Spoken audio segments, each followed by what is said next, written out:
Sveiki. Šį kartą norėčiau aptarti skalbyklą, kurią geriausia, kas mums nutiko, įjungė šią savaitę, balindama didįjį nuotykį, turiu mintyje, aišku, Olego Šurajevo pasirodymą Seime. Paties to pasirodymo nekomentuosiu, nes visi jį matėte, visiems viskas aišku. Įdomiau, už patį nutikimą yra užsakovų ir palaikytojų bandymai išplauti, tai įjungta konservatorių skalbykla. Kokius argumentus jie naudoja, nes apskritai iš jų komunikacijos aiškėja, kad jie visuomenę skirsto į dvi kategorijas. Viena ta, ant kurios tiesiog galima rėkti ir komanduoti, nieko neaiškinant ir liepiant paklusti ir pravardžiuoti. Kita, ta, su kuria reikia kalbėtis, bet kalbėtis taip, kaip šiandien, pavyzdžiui, matysite, kalbėtis tuo, ką jie laiko argumentais, kurie paprastai yra labai primityvūs ir sukonstruoti loginių klaidų tyčinių pagrindų, nes taip jie įsivaizduoja savo edukuotą auditoriją. Tiesiog visuomenę sudaro dvi kategorijos ar du sluoksniai. Vieni apskritai turbūt ne žmonės, nes su jais nereikia kalbėtis ir jie nieko nesupranta. O kiti šiek tiek žmonės, bet tokio amebų lygmens, kurie visai minimaliai funkcionuoja ir pajėgų suvokti tik tai kažką labai primityvaus, nematydami, kaip tai padaryta ir ko siekiama tokiu padarymu. Taigi, kaip jie skalbia.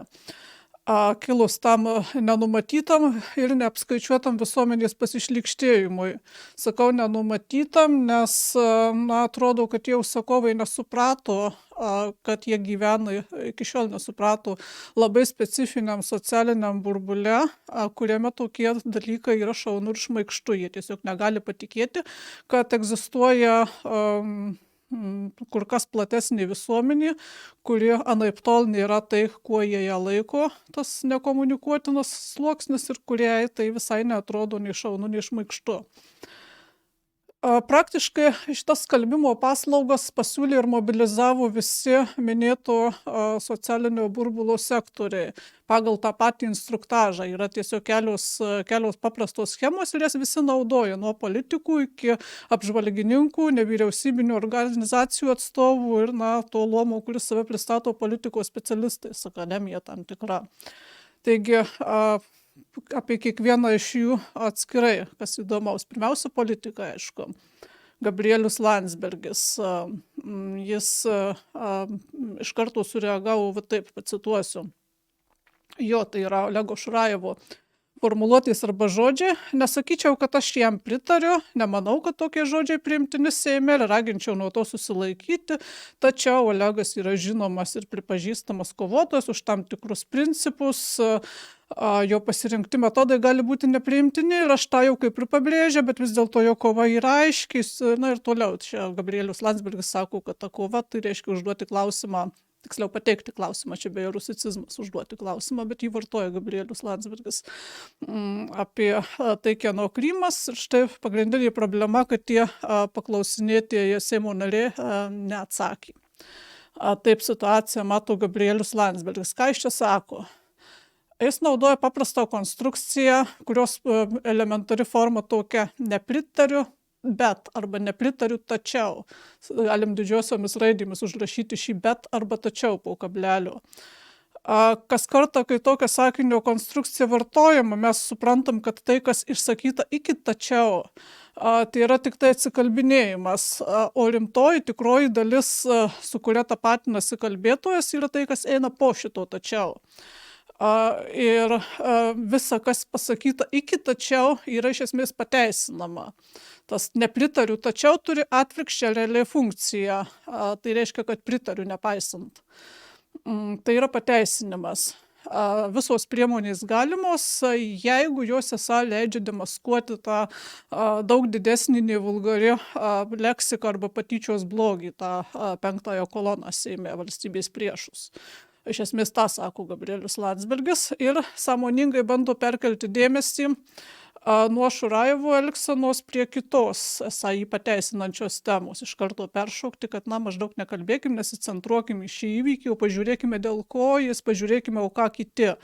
Žodžiu, šitas dėmesio perkelimas irgi yra metodas, primityvi socialinės inžinerijos arba viešųjų ryšių technika, pagrindiniai iš to negausaus skalbimo priemonių asortimento prieinamo mūsų viešiems kalbėtojams, kurią įkandin Gabrieliaus Landsbergio, kaip palaiminta jo vartojimu, vartos visi kiti, kaip matysim, tiesiog visi traukia tą patį ir tą patį, vienais ar kitais žodžiais. Pavyzdžiui, Ingrida Šimonytė iškart pereina į puolimą pagrindu tuo, kad Šurajevas nėra jos oficialus patarėjas, bet buvo tokiu pavadintas.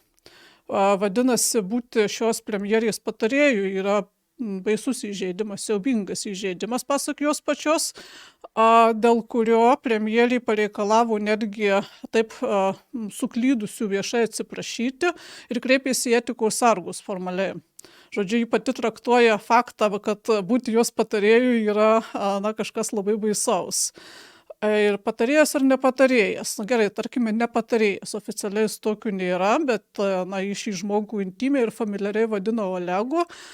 Mes matom iš kūno kalbos, taip pat iš visų pasisakymų, kad jis su juo bendraujama ne šiaip kaip su formaliu patarėju, kaip su artimu bičiuliu, kaip su draugeliu, su kuriuo geriama arbata kas antrą vakarą. Ir pasak oficialios žiniasklaidos su šiuo bičiuliu nekartą buvo inicijuoti premjerės susitikimai, gana oficialūs, kur tariamasi klausimais dėl užsienio politikos. Šis bičiulis turi neformalią prieigą prie vyriausybės galvos ausies, kurie giriasi gausiai socialiniuose tinkluose ir ta galva jo nestabdo. Tai vadinasi de facto ne tik patarėjas, bet ir kažkas daugiau nei patarėjas, nes šiaip jau oficialūs patarėjai esantys sąraše, tie, kurie turi šį titulą ir gauna atitinkamą atlyginimą, jie paprastai mūsų politinėje kultūroje nėra tie žmonės, su kuriais tariamasi. Jie yra tie, kurie nešioja kavą, užima vietą, gauna solidų atlyginimą, bet jų įtaka nepastebima ir neapčiuopiama, kai tuo tarpu Šurajevų įtakos neapčiuopiama nepavadinsim. Tad galbūt šią prasme pavadinti jį patarėjų išties užgaulu ir įžeidu tų likusių patarėjų, kurie nieko nepatarinėja ir apie kuriuos mes nieko nežinome atžvilgiu, nebent taip galim vertinti. Žodžiu, dėmesio nukreipimo technika. Šitą pačią techniką, tik tas dėmesys nusukamas į dar kitą vietą, naudoja taip pat partietė Seimo narė Radvilė Morkūnaitė Mikulėnienė. Štai pacituosiu ją. Jis sako, kalbant apie aukštą Seimo kultūrą, moralę, nereikia baksnuoti pirštais vien į Seimo išorę. Mes savo tarpe turime daug kabutėse šaunių kolegų, kurie savo daug ką leidžia. Ir ten pamini, kad vienas Seimo narys pavadino esą vidaus reikalų ministrę Kale, kitas šaipėsi iš Gabrieliaus Landsbergio, pavardėjo visą eilę tokių nutikimų. Dar kažkas šaipėsi iš vieno garbaus konservatoriaus kūno sudėjimo. Žodžiu, Radvilė Mikulėnienė bando parodyti, kad šiaip jau Seime bendraujant Seimo nariams tarpusavyje pozicija ir opozicija, chamizmas yra įprastinis, kad tą daro būtent opozicija vargšų konservatorių atžvilgių, kurie yra tik auka ir bandydami apsiginti, štai dabar pakvietė šį veikėją į Seimą, maždaug atsimokėdami tuo pačiu.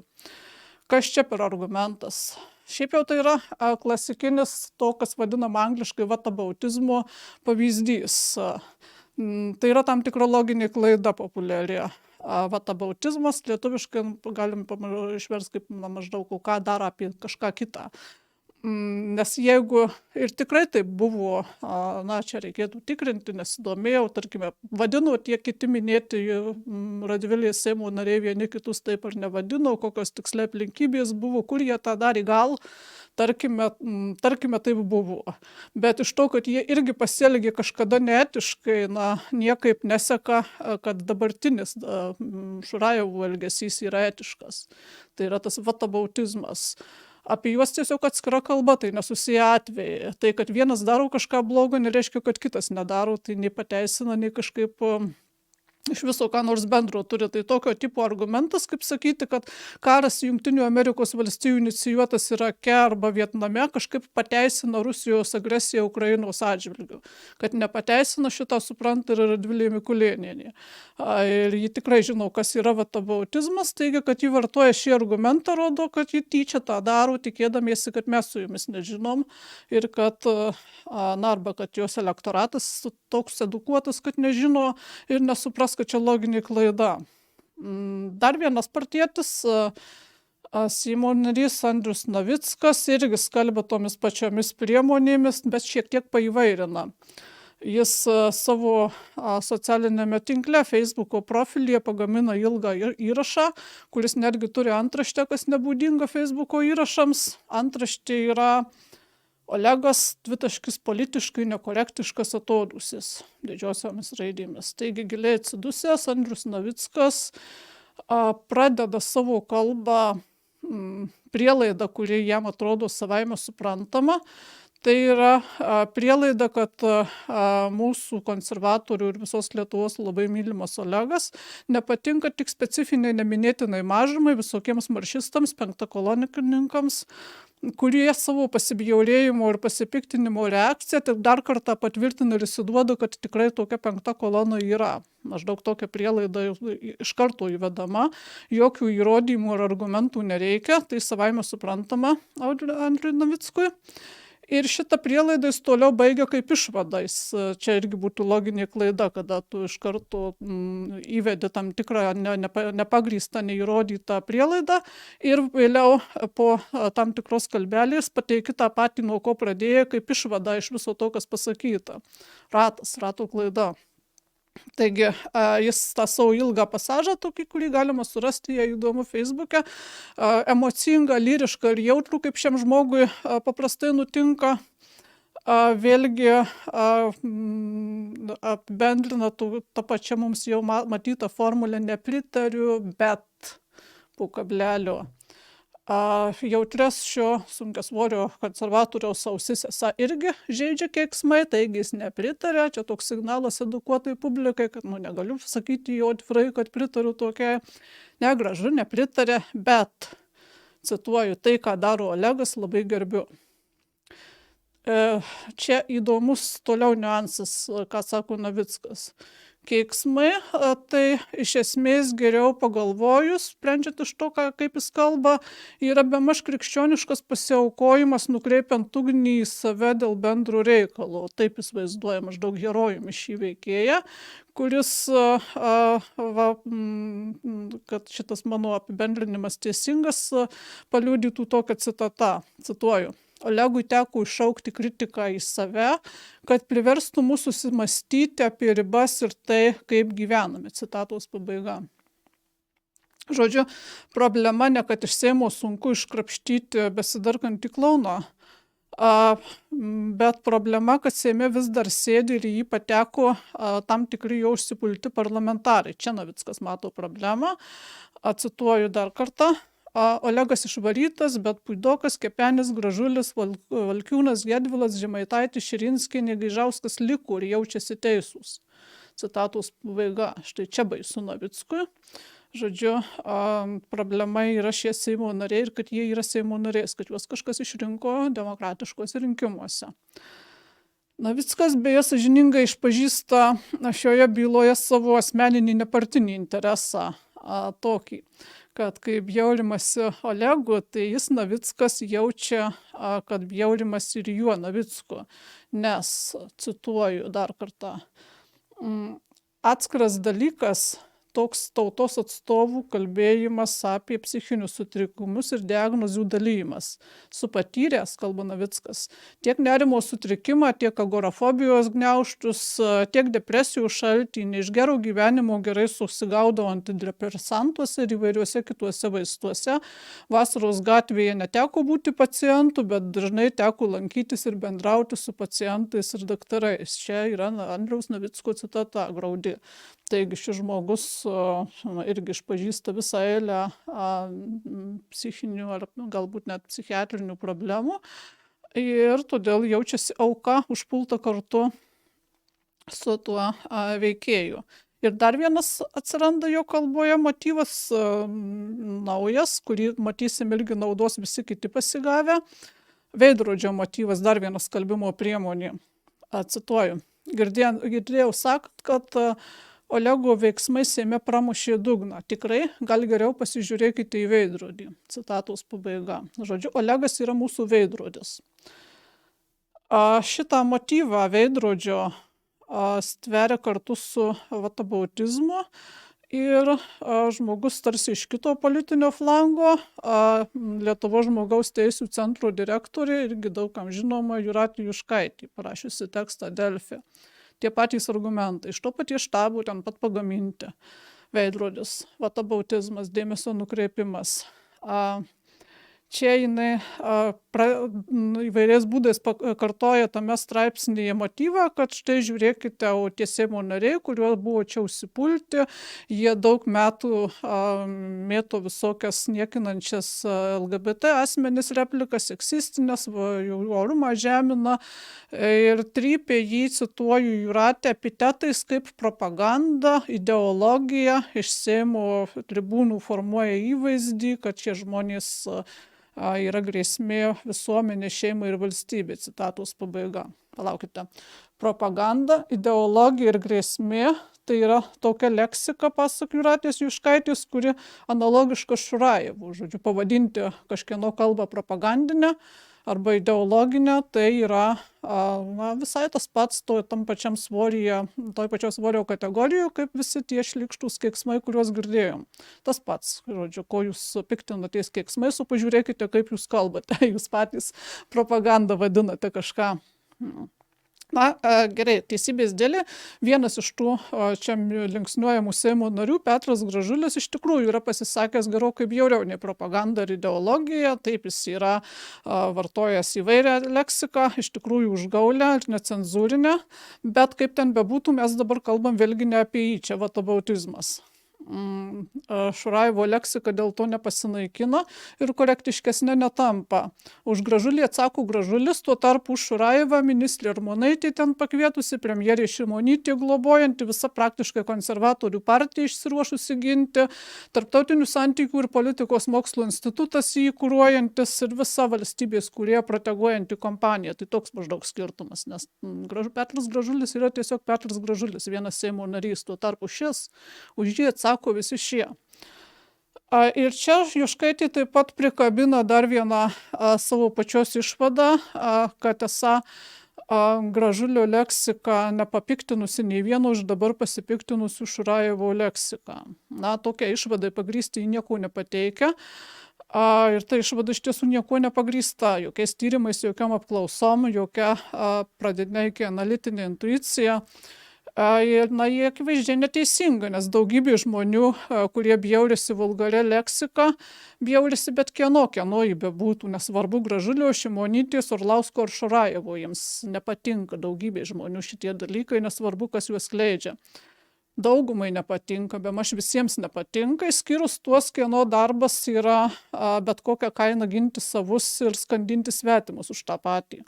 Tai toks maždaug realus vaizdas. Dar atsiranda Juškaitės straipsnį argumentas į negalią, kuris jau vartotas Andriaus Navicko. Vargšas komikas esą turi šią negalę, todėl jis yra realiai auka. Faktas, kad jis dabar linksniuojamas ir kad visi pasibjaurėjo, rodo, kad mūsų visuomenėje netoleruojami negalę ar psichikos sutrikimų turintys žmonės.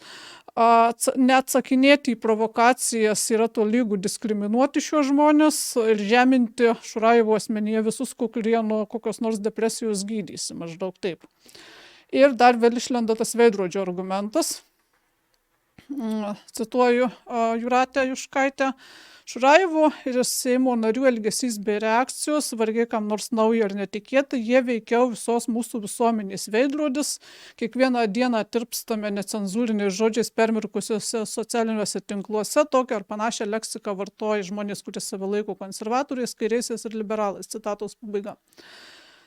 Na, tai kad ne, tas veidrodis yra ir dvasia tikrai ne visuomenės, bet tik tai tam tikros specifinės politinės jėgos ir jos atsineštos politinės kultūros. Jei kažkas kalba kaip Šurajevas, tai arba jis konservatorių partijos narys, arba etatinis rėmėjas ir rinkėjas. Tiesiog galima gana neklaidingai su labai didelė tikimybė beveik visada atspėti. Su visuomenė tai neturi nieko bendro, kaip visuma tik su juo šiuo segmentu.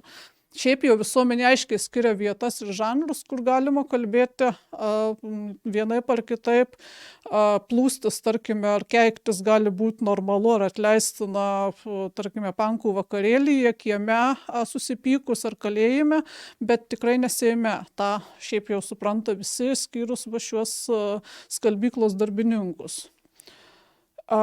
Veidrodžio argumentas ir dėmesio nukreipimo technika tinka tiek ateistiniai kairiai, tiek katalikiškai dešiniai. Dešiniai, tarkime, Bernardinai LT publicistas Darius Puslys irgi paskelbė straipsnį pavadinimu Pasibaisėti Olegu.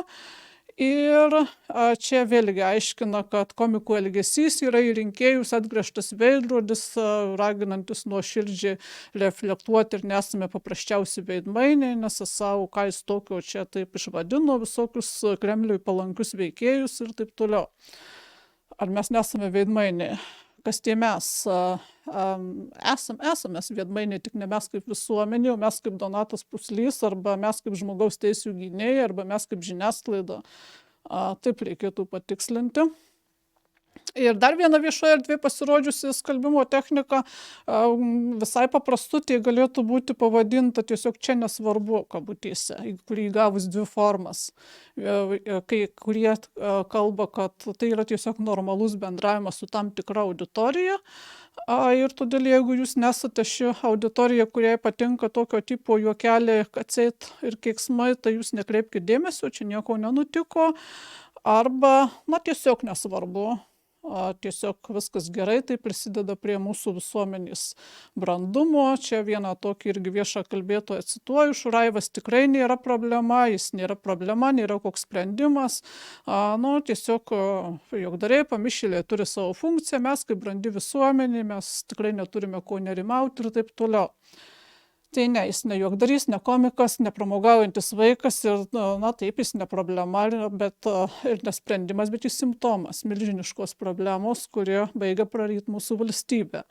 Problemos, kurią kuria ir už kurią atsako ne visuomenė, ne mes, o viena konkreti politinė jėga. Ir funkcija šito veikėjo yra tiesiog viena šakalo funkcija aptarnauti šeimininką, misti jo likučiais stalo, nebaudžiamai kandžiotis, gąsdinti visų šeimininkų ir puldinėti. Ir vienintelė tiesa, kurią jis savo išpuolės manifestuoja, yra ne apie savo pasirinktus taikinius ir jų pažiūras, ne apie visuomenę, o apie save ir užsakovą. Štai ir viskas. Bet pagaliau siūlau sutelkt dėmesį į vis tą išnyrantį 5 kolonos klausimą, kuriuo visą šitą Šurajevo eskapadą bandoma pateisinti. Visi į tai referuoja, bet išsamiausiai, ko gero, TSPMI, Tarptautinių santykių ir politikos mokslo instituto docentas Mažvydas Jastramskis. Ne tik politikai, ne tik savamoksliai apžvalgininkai, bet ir akademijos narys, politikos mokslų specialistas. Delfi parašo straipsnį pavadinimu "Kodėl renkami politikai, kurie neatsako, kam priklauso Krymas". Ir dabar cituoju šį docentą Jastramskį. Jisai sako, Mindaugas Puidokas, Dainius Kepenis ir kiti galėjo labai paprastai išvengti nemalonaus kamantinėjimo ir nešvankios leksikos savo adresu. Tai reikėjo atsakyti, Krymas yra Ukrainos. Atitinkamai Kauno meras galėjo išvengti daug kritikos viešoje erdvėje, jeigu būtų atsakęs į žurnalisto klausimą. Paprasčiausia versija, šie politikai turi savų tamsių priežasčių nenorėti, kad juos aiškiai atsakančius užfiksuotų kamerą. Verslo ar kitokie interesai susiję su Rusija. Citatos pabaiga. Aš nežinau apie šių politikų ryšius, motyvus ir priežastis. Ir tai nelabai svarbu šiuo atveju, būtent nelabai svarbu. Bet gerai žinau, kad joks intelektinių sutrikimų neturintis žmogus, tardomas klauno tokioje situacijoje, tardomas taip, kad pačiu klausimu, pačiu faktu, kad jo taip klausima ir poza, ir intonacija implikuojančio, kad iš jo tyčiojamasi ir kad kryptingai dirbama, įdant tave pavaizduotų tą 5 kolona. Kiekvienas tai suprantantis, o tam suprasti būtent pakanka neturėti rimtų intelektinių sutrikimų žmogus, neatsakinėtų. Būtent todėl ir neatsakinėtų, ne todėl, kad jis kažką prorusiško esą mano. Čia svarbu ne, kad Krymas Ukrainos, bet svarbu, kad pirmiausia gavę tokį atsakymą, tokį aiškų ir tiesų atsakymą, nei Šurajevas, nei kompanija neatstotų, neatsiprašytų ir tą abi pusės puikiai žino. Tai viena iš priežasčių, kodėl nepateikiamas atsakymas. Antra, pati ta puldinėjanti kompanija puikiai žino, kad toks atsakymas tokiomis aplinkybėmis nieko neįrodo, galima būti iš tiesų prorusišku, tai yra atstovauti Kremliaus poziciją, tačiau atsakyti, kad Krymas Ukrainos be problemų, jeigu ką, nieko toks atsakinėjimas neįrodo, jis niekaip jokių Seimo narių pažiūrų ar tikrų interesų pats savaime negali demaskuoti. Tiesiog ateita pasityčioti ir pasireklamuoti su kamera ir irgi tą abi pusės žino, taigi nereikia apsimetinėti, kad kažkas yra kvailesnis ir kažkas to nesupranta.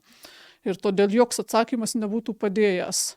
Bet svarbiausia apie patį šitą docento patarimą taip atsakinėti, neįtikėtino naivumo, jeigu tai nuoširdu, arba net nežinau, kaip tą aiškinti. Čia maždaug toks patarimas ir tokia situacija, kaip, įsivaizduokim mokyklinės patyčias. Tarkime, prikimba prie vieno mokinuko gauja klasiokų, kaišioja apstoja, šaiposi, kaišioja po nosimi kokį nors, tarkime, kiaušinių ištepliotą vadovėlį su užrašu algebra, baksnoja, krizena ir klausia, kas čia parašyta.